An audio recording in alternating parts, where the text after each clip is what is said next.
Computer science student at UNL, and today I'd like to talk about some of the times in my life that I kind of had to find empowerment on my own.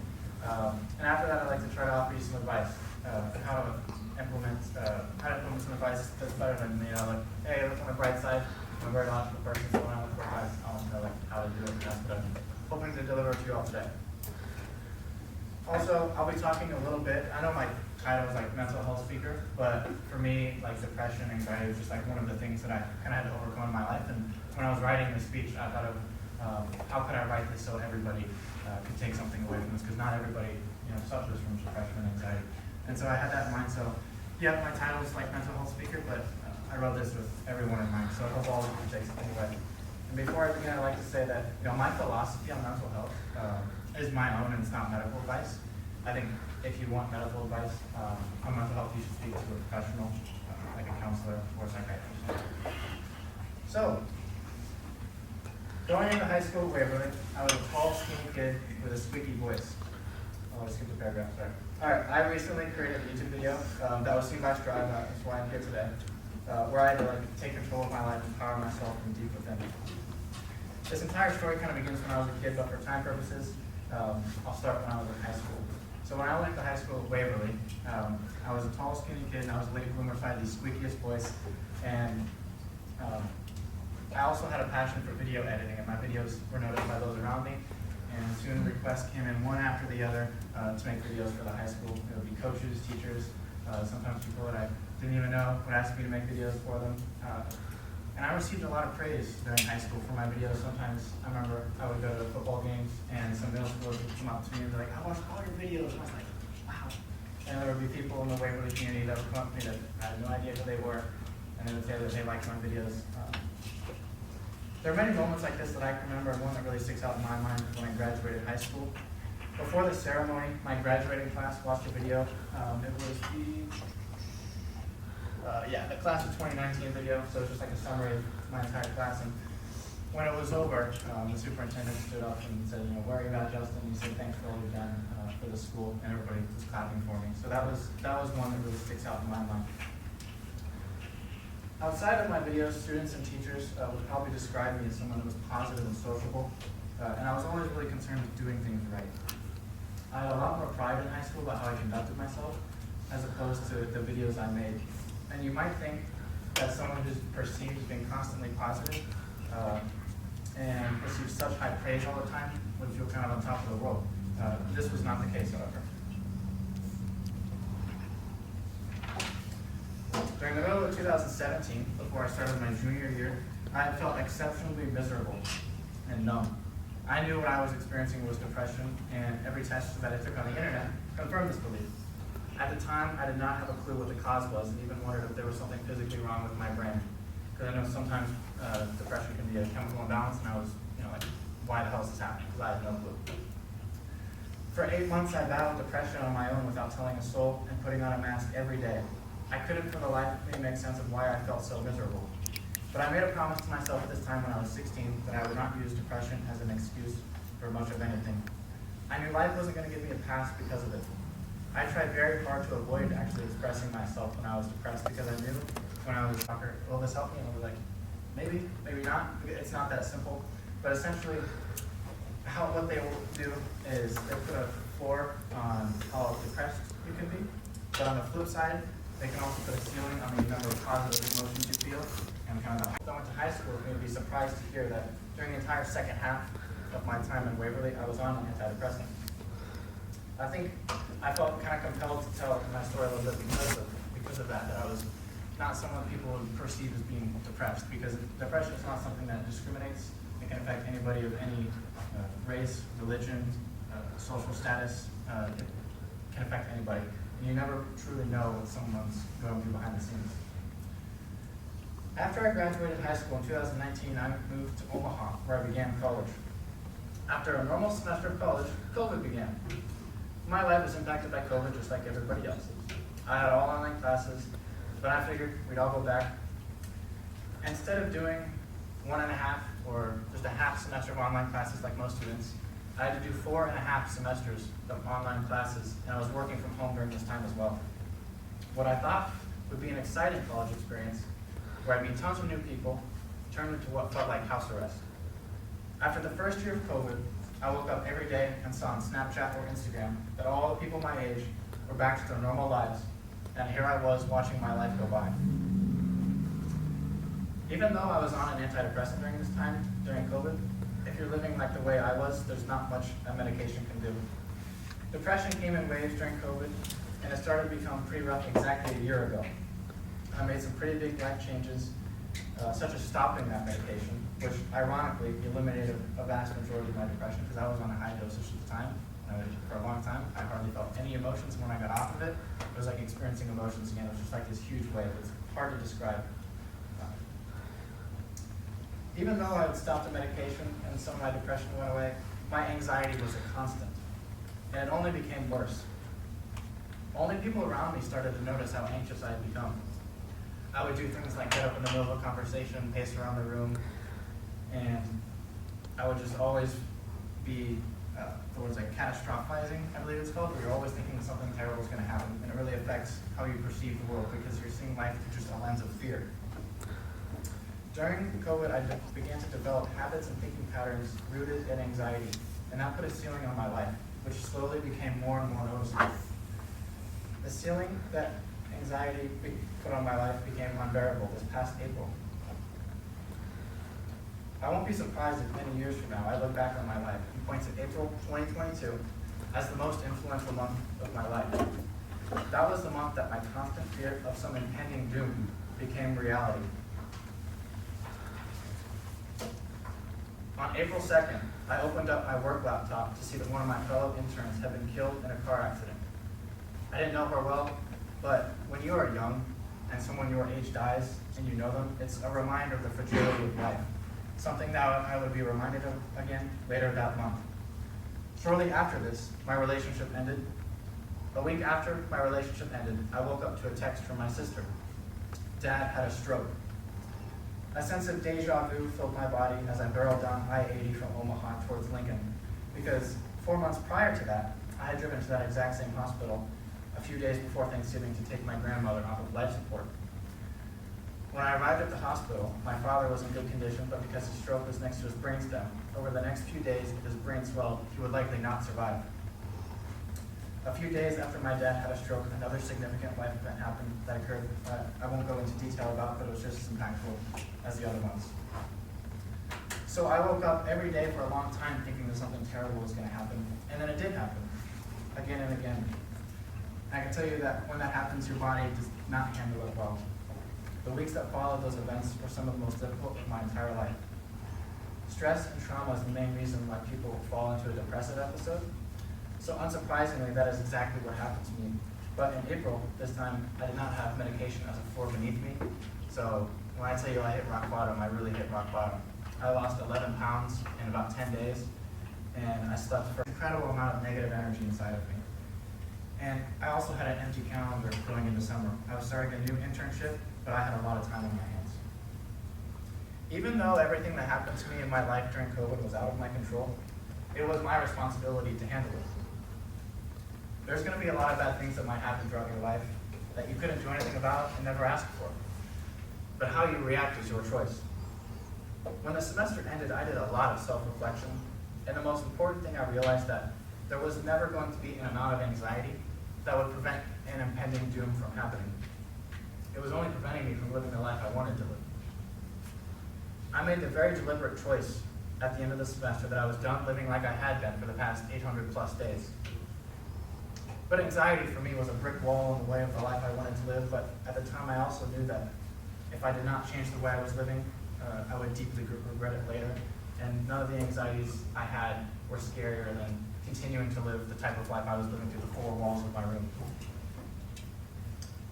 I created kind of a vision during the summer of what I wanted myself and my life to look like at the end of the summer, and I've been wanting to get back into making YouTube videos for a long time. So I decided that I would document this process of this self-improvement and creating a better life for myself this past summer. Not only would it be something that I could watch back on, but I realized how helpful some mental health videos I had watched on YouTube have been for me. And so I realized that this could also give me a good sense of purpose by helping other people. One of the positives of spending so much time with myself during COVID was I got to know myself really well. I knew my strengths and I especially knew my flaws. This allowed me to create a vision of what I wanted myself and my life to look like I said. And this video is why I'm here today. It was seen by Taylor, the CEO of Striv, and that's why he invited me here today.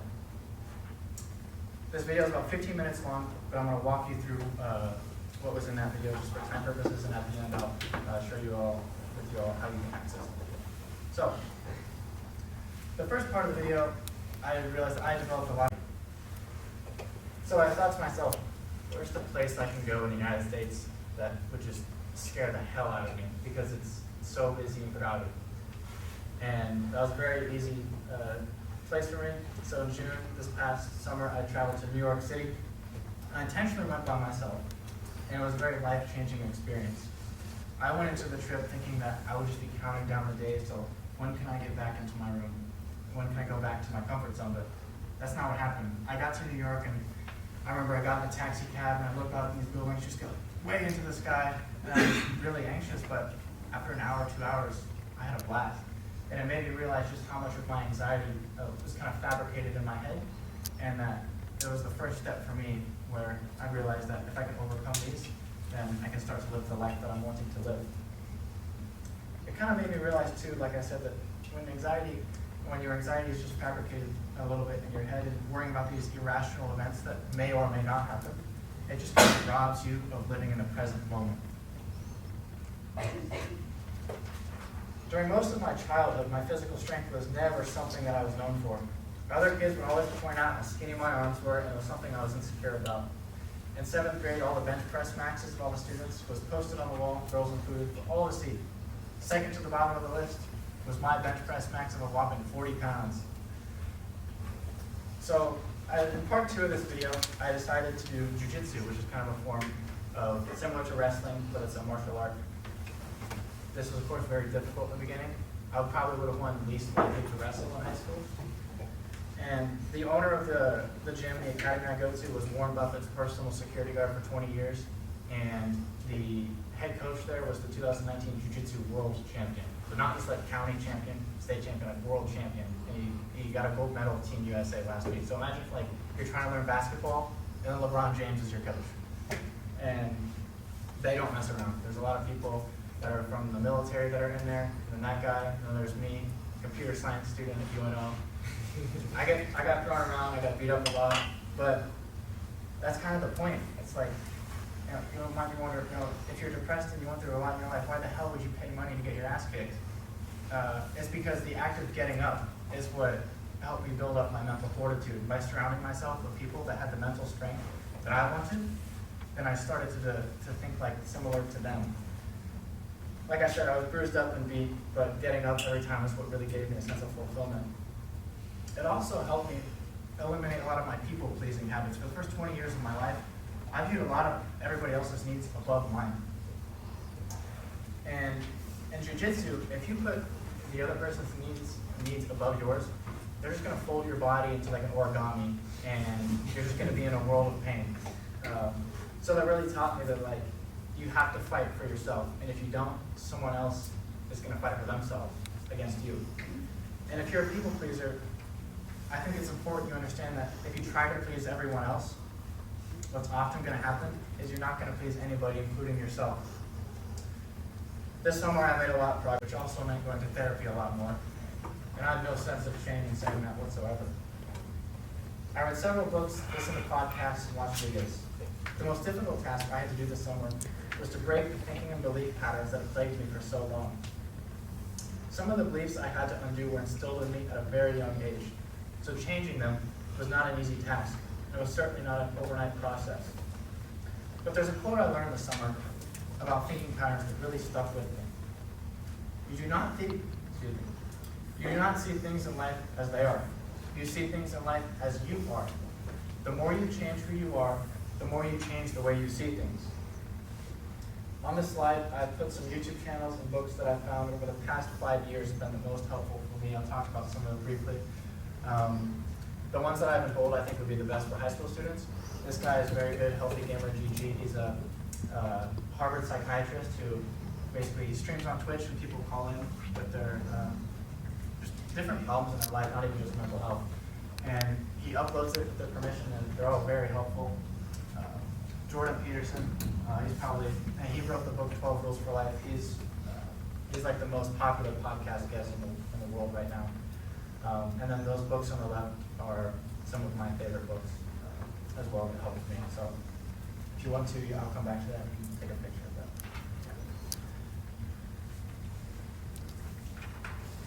that. On August 9th, I released the video. It was the most nervous I'd ever been before uploading a video. I didn't have a clue what the reaction would be. I have received praise for videos before, but nothing on the level like this. The success of this video to me was not measured by likes or views, but by the dozens of comments, both private and public, that were sent to me telling me how this video had inspired them or motivated them to get out of the rut they were in. Some people had asked me, Justin, did you reach your goal of the vision of the type of life and person you wanted to become at the end of the summer? And I would say more than I could have imagined. Today, I'm the most physically, mentally, emotionally healthy and secure I've been in my entire life. What I've gained most of all is an overwhelming sense of freedom, knowing that whatever emotions come my way or events come my way in life, I can overcome them. To me, beating depression and anxiety doesn't mean that in the future I will never feel anxious, but I will never feel depressed. To me, it means that I've gained the ability to not allow these types of emotions to have any bearing on my life. Now, this next part of the speech, I'd like to give you all some advice. One of the books that I showed was 12 Rules for Life. It's one of my favorite books. So I kind of thought, what are my own 12 rules for life that I would thought would be good for some high school age students that you could implement into your life. So I thought of 12 rules for a power, fulfilling, and mentally sound life. Was inspired by the book 12 Rules for Life. Number 1, do not lie, especially to yourself. Honesty is a source of power and simplicity, not only to those around us, but to yourself. If you take away all your skills, personality traits, hobbies, and everything about yourself, all you have left is your word. And the nice thing about telling the truth is you never have to remember what you said or did. If you lie to yourself or others, you're attempting to bend reality in a way that's more convenient for you. And I would say if you think you can bend reality without it snapping back at you, you'll be mistaken. Kind of like a boomerang. We'll come back and hit you. Number 2, the choices you make supersede the cards you were dealt in life. We all get dealt cards. Some of us get better cards than others. And it's easy to get hung up on our cards and feel like we got screwed over. The real games lie in the choices we make with those cards, the risks we decide to take, and the consequences we choose to live with. People who consistently make the best choices in the situations they're given are the ones who eventually come out ahead in poker, just as in life. And it's not necessarily the people with the best cards. Number 3, there are many tools in the toolkit to improve your mental health. These are a list of things that I've tried. I put a smiley face next to delete TikTok because I knew you all about that. But seriously, that was something that really helped me at the beginning of the summer. I deleted TikTok, saved like an hour, 2 hours of your day. That was very helpful for me. And those are a list of some other things that I tried. I think it's important that you know that there's a lot of resources out there, as opposed to, for 4 years, all I really did was medication. And then I got off of it and I tried a bunch of other things, and they were just as effective, if not more effective. So I'd encourage you to understand that there's a lot of resources out there. It doesn't have to be just therapy, just medication.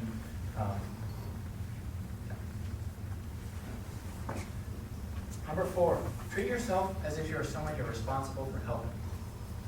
Imagine if you only had one car for the rest of your life. You would cherish it and take care of it, knowing that if you didn't, you would suffer the consequences. In this life, you get one body and one mind. And you have a vital mission in this world. You are important to this world, to others, and you are morally obligated to take care of yourself. Number 5, every action you take is a vote towards the person you wish to become. If the actions you are taking today were the same actions you took every day for the next 10 years, where might you be? Number 6, the law of averages. I think this is a really important one for high school. When I was in 8th grade, there was a Nebraska football player named Aaron Davis that came to Waverly Middle School, and he gave a speech. And he said something that really stuck with me since that day 8 years ago. He said, "You're the average of the 5 people you spend the most time with." When I thought in 8th grade, the 5 people I spent the most time with and asked myself, do I want to be like these people? The answer was no. Since then, I've applied this principle in my life. And I'm very proud of the people that are in my life. They're accomplished individuals, but more importantly, they're people with great character, and I can trust them, and I know they have my back, and I have theirs. Number 7, do not label emotions as good or bad. Emotions are part of the equations of our lives, but they are not the equation. Just because something feels good doesn't mean it is good. Just because something feels bad doesn't mean it is bad. Emotions are simply suggestions that our neurobiology gives us. Now, with depression and anxiety, not labeling your emotions is not an easy task. But if you can develop the skill and learn not to not necessarily mask how you feel, but separate yourself from your emotions, you'll feel a sense of freedom that's hard to overcome. Number 8, be forgiving, not resentful and vengeance-seeking. I eventually did get to the bottom of, where did my depression come from? I got to the bottom of it, and for me, it's now a question, how was I not depressed sooner, essentially? And I realized that I wish I could say it was a chemical imbalance, but there was a lot of outside influences. I did do a lot of forgiving in my life. But forgiveness leads to a lot of healing. And if you've been hurt, this is, I think, just as important as the other one I said for high schoolers. I think it's very important that you only compete and compare with your former self, because you are most like yourself. Only you have the exact same circumstances that have gotten you to where you are. If you wake up with the intention of defeating the person you were yesterday, you'll be on a good trajectory. I think social media has a huge influence on whether you realize it or not. You wake up every day and you check Instagram, you're comparing yourself to that person. For me, when I was just in my room during a lot of COVID, subconsciously woke up and seeing everybody else living how their life was living. Was that a good way to start the day? Definitely not. Number 10, thick skin and a sense of humor are powerful weapons.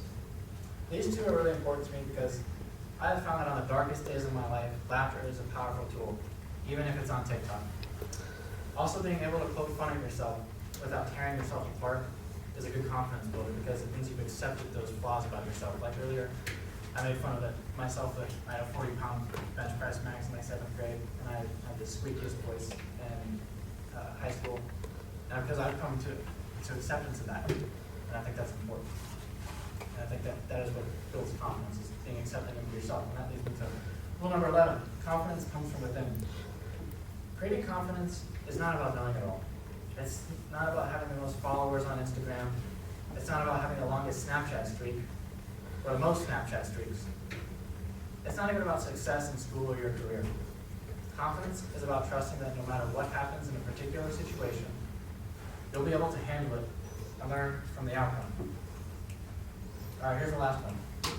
I thought of what's some general relationship I could give, because you're all at that age, you're probably dating or seeing people, it's just the age where that starts to happen.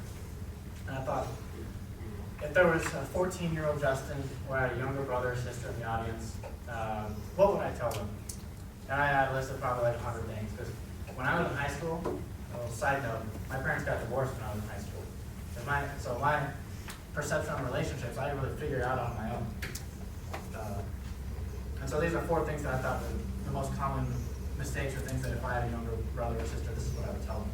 I would say if you're chasing someone, it also means that they're running from you. That does not mean that if you like someone, you can't ask for their number or anything like that. That just means that if you like someone and you keep pursuing them over and over and over, what's probably going to happen is one of 2 things. 1, they'll just reject you outright, or 2, they'll keep you in their life, and they'll just walk over you or take advantage of you. I think it's important to notice because that's something that a lot of young people do. If you think all men or women are the problem, who are the problem?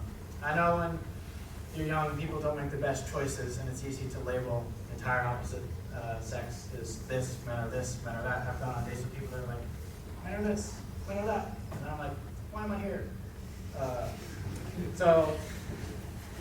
Just try to avoid it. I mean, when I was in high school, there was a couple times when I maybe got rejected, easy for me to girls. But really, when I looked at myself, I was like, okay. And then you start to improve. So I think that's important. Try not to just be like, oh, all girls are this, all guys are that, because, Number 3, invest in someone based on how much they invest in you, not how much you like them. another way of wording this is put more emphasis on how someone makes you feel and less emphasis on how you feel about someone. You can feel that someone is smart, pretty, ambitious, but they can also make you feel devalued, disrespected. And if you ask yourself, is that someone that can make me happy? The answer is no. And so going into the future, really think about how does that person make me feel as opposed to the traits about them, because they could be exactly the type of person you're looking for, but they make you feel like shit. Not the right person for you. The golden rule, for me, I thought this is the number one thing. Do not try to find the right person, become the right person. I think when your parents tell you you can't date until this age, you can't see that, it's not because dating and relationships are bad. It's because if you try to become the right person, then you're gonna have the best outcomes.